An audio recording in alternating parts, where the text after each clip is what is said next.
Vamos a darle ahora la palabra a Juan Forero. Juan es nuestro, digamos, nuestro enlace con la Agencia Francesa para el Desarrollo.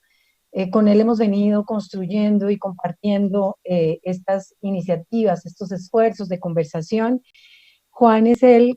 coordinador de proyectos ambientales, rurales y sociales de AFD y también se vincula como socio, como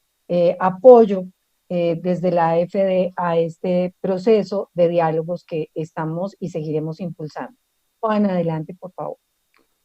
Gracias, Claudia. Por favor, confírmame si me escuchas y si me escuchan todos los demás panelistas. Perfecto. Pues yo también estoy un poco en la posición de mi colega anterior, porque la idea era dar unas palabras de bienvenida, pero simplemente entonces quisiera aprovechar el tiempo para agradecerle nuevamente por la invitación, nuevamente panel de estrellas en los temas de conservación y en presencia también del embajador de Dinamarca. Entonces quisiera, pues, más que darles la bienvenida a personas que no necesitan presentación y que ya han dicho cosas muy interesantes, quisiera cerrar con algunas tareas o con algunas conclusiones que me quedan rápidamente de mi lado. Entonces, pues, para nosotros es claro que hoy el COVID nos muestra lo importante que puede llegar a ser un cambio en la temperatura. Hoy tener 2 o 3 grados centígrados más cuando le ponen a uno el termómetro en la cabeza puede significar que lo dejen entrar a uno a un supermercado o no. Imagínense entonces lo que eso significaría para un ecosistema como Siberia, en donde se están presentando históricos de más de 38 grados centígrados hoy por hoy, una zona que nunca había presentado un clima como ese. Entonces, solamente para darles una contextualización de lo que significa un cambio de 1 grado centígrado, 2 grados centígrados, 3 grados centígrados. El COVID nos recuerda eso, el COVID nos recuerda que el business as usual no es suficiente, no podemos volver a ese business as usual. Y coincido con el ministro que hay mucha incertidumbre con respecto a lo que va a pasar después de la pandemia, pero sí tenemos muchas certitudes y seguridades con respecto al cambio climático que siguen ahí. Entonces, como para parafrasear un poco a Jean-Arthus Bertrand, este cineasta francés muy conocido, pues creo que es muy tarde para ser pesimistas y hay que apostarle todo a estas estrategias de largo plazo, que como lo dice el embajador de Dinamarca, son las únicas que permiten que haya una coherencia de país frente a las adversidades y en Colombia hemos conocido muchas, el conflicto armado y de muchos años, ahora el COVID, ahora pues también la entrada a nuevos territorios de grupos ilegales que han presionado más a los ecosistemas colombianos. Entonces yo creo que esas estrategias de largo plazo son la garantía de que el país se traza un norte, lo busca como sociedad y que a través de esas estrategias de largo plazo se pueden manobrear el barco dentro de las crisis que se tengan. Entonces, pues como parte de esa estrategia de 2050 de largo plazo, nosotros pues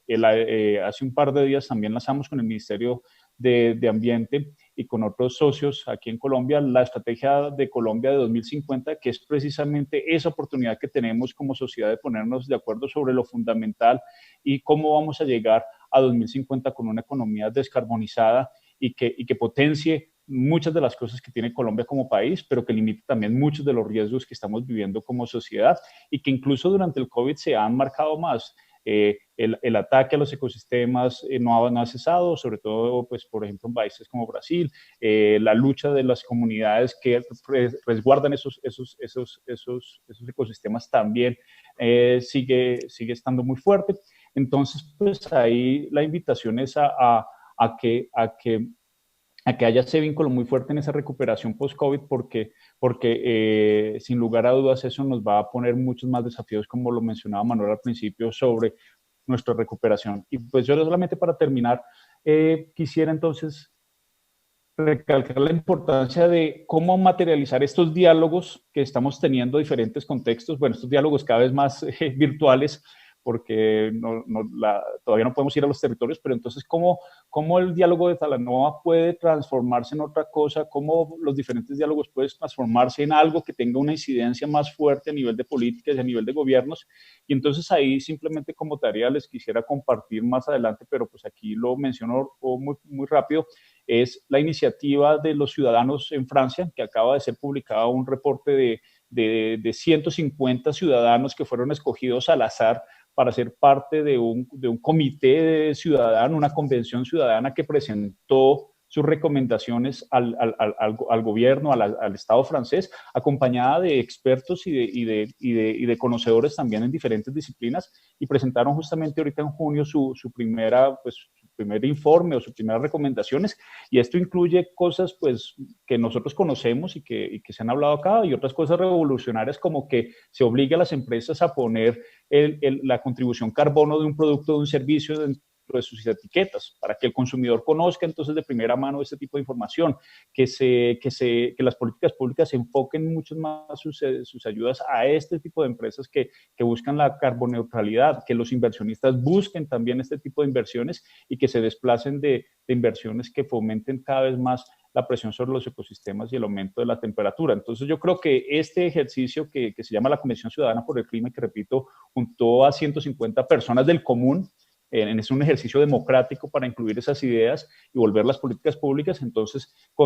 pues hacerlo de conocimiento de ustedes, compartirlo y quizás ver cómo la estrategia 2050, los diálogos y las diferentes iniciativas pueden ir hacia empujar a que más personas se vuelvan expertas en el tema. Y yo quisiera simplemente cerrar con lo que acaba de decir mi colega de la Cámara de Comercio, que la gente no es experta en este tema, que la gente está conociendo este tema, pero todos ahora como sociedad casi que nos tenemos que volver expertos en el tema de cambio climático, tanto como nos volvimos expertos en el COVID-19, porque esto va a ser parte de nuestra vida de aquí en adelante. Entonces, hablar de descarbonización, hablar de estrategias, lo tenemos que hablar nosotros, lo tenemos que hablar con nuestros vecinos, lo tenemos que hablar con nuestras familias, lo tenemos que hablar en el campo académico, pero también personal, porque las decisiones van a todas las escalas y nos tenemos que volver expertos en eso. Entonces, no quisiera pues ya